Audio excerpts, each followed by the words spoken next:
Amadou Anta Gueye, Monsieur le général de brigade aérien, chef d'état-major de l'armée de l'air, Monsieur Mamadou Diop, Monsieur le général de brigade, chef d'état-major de l'armée de terre, Monsieur Fulgence Ndour, Monsieur le commissaire divisionnaire de classe exceptionnelle, directeur de la sécurité publique, Monsieur Abdou Wahab Sall, Messieurs les officiers généraux de la 2e section, Messieurs les officiers supérieurs, distingués invités, tous en vos rangs, grades et qualités. Je suis Madame Ndeye Elisabeth Diop, Lindor, Barry, et au nom de mes collègues, je voulais vous souhaiter à tous la bienvenue à ce premier débat sur le thème « Le Sénégal et ses voisins, du cercle de feu au cercle de prospérité » qui sera animé par le docteur Yoro Dia. Merci mon général pour l'honneur que vous nous faites de présider cette activité, mais également merci à toutes les autorités civiles et militaires présentes dans cette salle. La promotion que nous sommes a l'ambition d'institutionnaliser ces activités par des rencontres sous forme de réflexion de haut niveau et d'échanges sur les questions d'ordre sécuritaire et stratégique. En effet, le monde fait face aujourd'hui à des défis de plus en plus complexes et multiformes, dont la prise en compte nécessite une synergie d'action par divers acteurs. Les experts que nous sommes, nous constituons une réponse à ce besoin. Notre promotion totalise un effectif de 23 auditeurs, dont 2 dames, a été très satisfaite de cette formation de haut niveau et s'efforcera de mettre en pratique ses connaissances au service du Sénégal avec le soutien, bien entendu, du CHET. Et nous vous remercions tous de votre présence. Nous vous remercions de votre aimable attention. Chez les civils, je suis un peu timide, mais pas avec les militaires. Alors, vous voyez que... En tout cas, c'est un plaisir pour moi d'être parmi vous et de découvrir quand même que ce qu'on a toujours appelé la visibilité du CHET, qui n'est pas suffisante, qu'on ait quand même des civils et en particulier des femmes qui s'intéressent à la sécurité d'une manière générale. C'est la semaine dernière que Mme Barry m'a demandé de le recevoir et je lui ai demandé ce qu'il faisait. Elle m'a dit qu'effectivement, qu'elle a ouvert une petite affaire parlant de sécurité parce qu'elle a été une de nos étudiantes.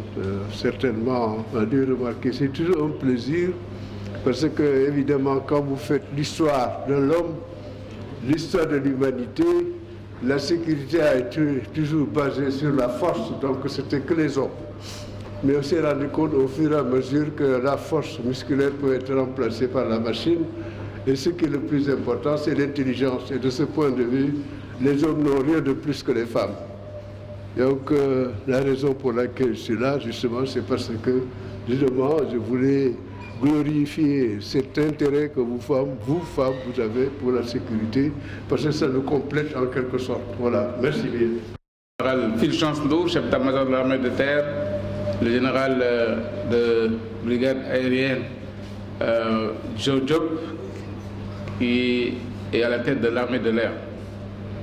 Je voudrais magnifier d'abord cette initiative qui a été prise par la promo.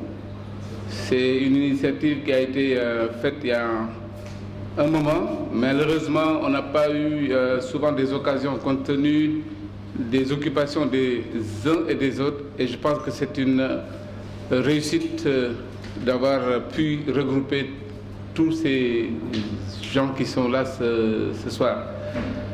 Madame Barry l'a dit tout à l'heure, c'est une formation qui en fait permet aujourd'hui à notre pays de disposer des cadres capables d'apporter quelque chose de plus dans le domaine de la défense et dans le domaine de la sécurité. Nous avons reçu au CHET il y a quelques semaines de cela 18 généraux américains. Et quand je les ai vus passer, et on a eu une table ronde, on a discuté. D'un côté, on avait la partie américaine, d'un autre, on avait la partie sénégalaise, et nous avons beaucoup échangé. Et on s'est rendu compte aujourd'hui qu'il y a des questions que nous avons posées, il y a des questions qu'ils ont posées. Et ce qui est important aujourd'hui, c'est de savoir qu'au niveau des États, les fonctionnaires et les hauts cadres ont un rôle à jouer. Et à travers ces Américains, nous avons appris quelque chose sur beaucoup de questions, notamment sur la présence au Mali. Y a-t-il un risque, comme on le dit, pour l'Amérique de se retirer? Et ils nous ont plus ou moins expliqué que leur passage en Afrique était en fait destiné à réfléchir et à rencontrer les Africains afin de pouvoir donner à l'autorité américaine les bonnes réponses pour lui permettre de prendre une bonne décision. Et quand j'ai vu ça, je me suis dit, aujourd'hui, en fait, nous sommes en train de préparer au niveau du chef des cadres qui, demain, à côté des dirigeants, seront capables de faire la même chose. Quand il s'agit de prendre une décision, surtout quand il y a des conséquences sur le plan de la défense et sur le plan de la sécurité, il faut que nos cadres décideurs puissent être entourés de gens qui soient capables de leur apporter les bonnes décisions et les bons conseils. Et je me suis dit également qu'au niveau du CHED, nous devons également faire des efforts pour permettre à tous ceux qui sont passés au niveau du CHED de pouvoir se retrouver à certaines occasions afin de réfléchir sur des sujets de sécurité, des sujets de défense. Et je pense que votre rencontre de ce soir entre dans ce cadre et je m'en félicite et souhaite tout à l'heure qu'on ait quand même un débat très riche. M. Yorodia, tout le monde le connaît et je pense que compte tenu aujourd'hui de ce que nous vivons dans la sous-région, surtout dans la zone sahélo-sahélienne, il sera très important de l'écouter pour voir un peu comment on pourrait comprendre la situation qui est là. Au Mali, on parle de beaucoup de militaires, une bonne présence militaire, et on voit que les crises, les atrocités continuent. Les États aujourd'hui ne savent plus exactement par quel bout prendre cette insécurité. On a vu depuis quelque temps au Mali où les gens étaient totalement opposés à tout dialogue, changer totalement de position maintenant pour être ouverts au dialogue.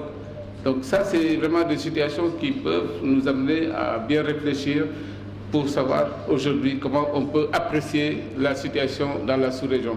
Et à travers vous, à travers vos questions, à travers vos connaissances, nous sommes certains aujourd'hui qu'avec ce dîner-débat, on pourra avoir des réponses assez pertinentes. Encore une fois, merci pour cette initiative en souhaitant que ce soit quelque chose qui se renouvelle assez régulièrement.